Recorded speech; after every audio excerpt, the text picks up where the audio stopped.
Well, thank you, Mr. Chairman. I just want to say I look forward to working with all the new folks who are at the Air Board and EPA. But I just want to make some general comments to start out with. And I sat through the last scoping hearing. At that time was Assembly Member Chesborough, and we had Mary Nichols there, and we asked then, or I asked, about total carbon in California. And when you talk about carbon, most of the focus today has been on emissions derived from transportation.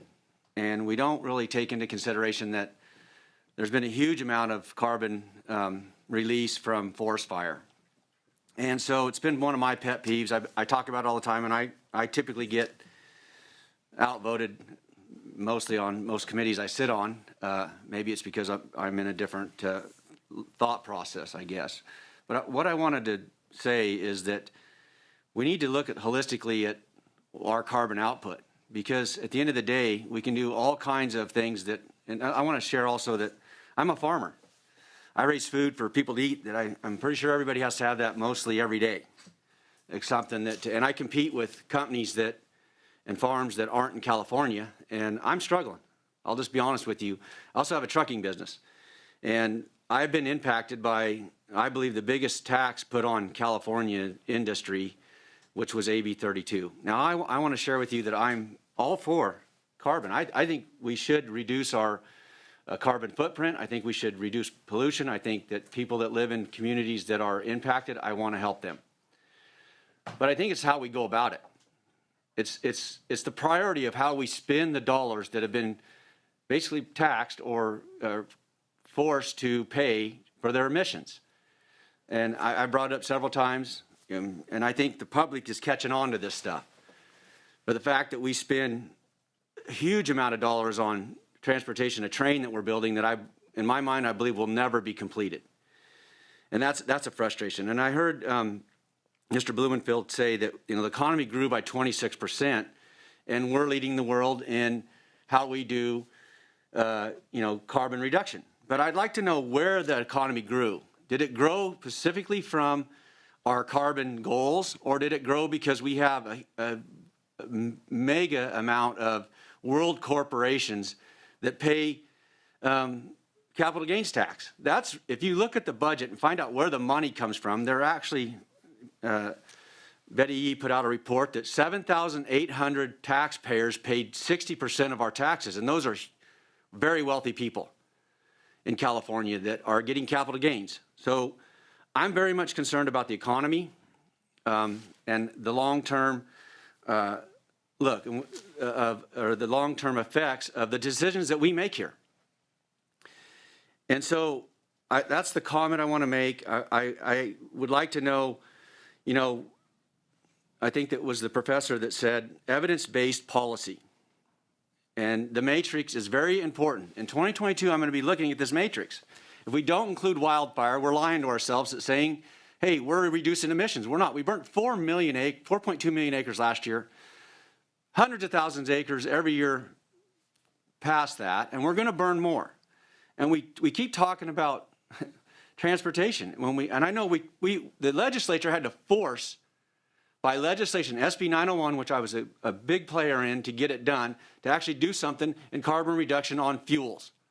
And I've said it in this committee earlier. Look, there's three things that cause wildfire: oxygen, ignition, and fuel. Period. If the one thing we can control is fuel, we need to reduce the fuel loading in our watersheds if we're going to reduce carbon. And if not, it doesn't matter what you do. We're going to burn. So I'm on board. I think the way we do it is the problem, is that we need to focus on taking care of our watersheds, which is our water quality, and our wildlife is protected when we do that as well.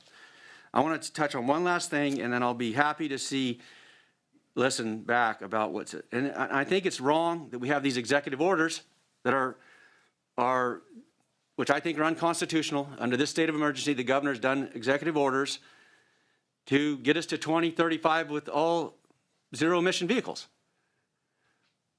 That's great. No problem. But how are we going to get there and still have an economy at the end of the day? How am I going to run my farm and how my neighbor's going to run their farms on zero emission issues by 2035. Tell me how we're going to get there. And then I'll decide whether I'm going to stay in California or not, because there's a lot of businesses out there that go, hey, that's a great idea, and everybody feels good about it. We do policy around here on feeling good, not factual matrices, which I heard, and evidence-based policies. And so I'll be critical of those. We asked Chair Nichols 5 years ago, what about forest fire? You know what her answer was? That's a natural disaster, and we don't count that. That's wrong. I'm breathing that smoke every year, and so are all the constituents out there, and they're getting tired of hearing, hey, we're going to do something, but all they're doing is regulating this area and not focusing on a huge emitter. And then on top of that, we're spending money on a train that doesn't get us anything, and it's billions of dollars. I think that the people are going to wake up to this, I hope, and throw people out of office that are making bad decisions. Again, I want to cap off with saying in closing that I am for a good, solid climate policy that makes some sense, that actually does something that helps Californians breathe clean air and we stop emitting. If we're going to be the leader in the world, then let's be the leader in the right way and let's be transparent about it. Thank you, Mr. Chair. Well, Mr. Vice Chair, thank you. Just so we're all clear, Senator Stern, Senator McGuire, Senator Monning, now retired, and myself, this subcommittee was the first subcommittee that came up with the $200 million funding for wildfire prevention, and that was incorporated in the 5-year plan for 901. So there's some hope that the oversight hearings that we do to here and the hard questions that we ask are the nucleus. Nobody knows except for the panelists and the people out in there in TV land. Senator Stern, you have your hand up. The floor. Are the panelists any comments on or thoughts on Senator Dahle's supportive matrix in prioritizing our spending plan to get the decarbonization? Chair, Jared Blumenfeld from Cal EPA. Just in terms of Senator Dahle, first of all, thank you for what you ended on, which is the goal of moving forward on a matrix-based common sense approach to how we reduce greenhouse gas emissions. I think that's everyone's goal. And frankly, having that bipartisan focus, we may disagree on ways of achieving it, but having that bipartisan focus to begin with, I think has been what's helped California get as far as it has. In terms of just one element, which was the executive order, it was not taken under the emergency orders that exist under COVID. It was the general authority of the governor to issue executive orders. And then just on the point about it's our ability to achieve it, General Motors 2 weeks ago came out with a goal, which was that all the vehicles sold across GM will be 100% zero emissions by 2035. VW has had a goal of 2027 to sell its last internal combustion engine. But the point that I wanted to make to you and other folks in agriculture and other areas, it's a sales mandate.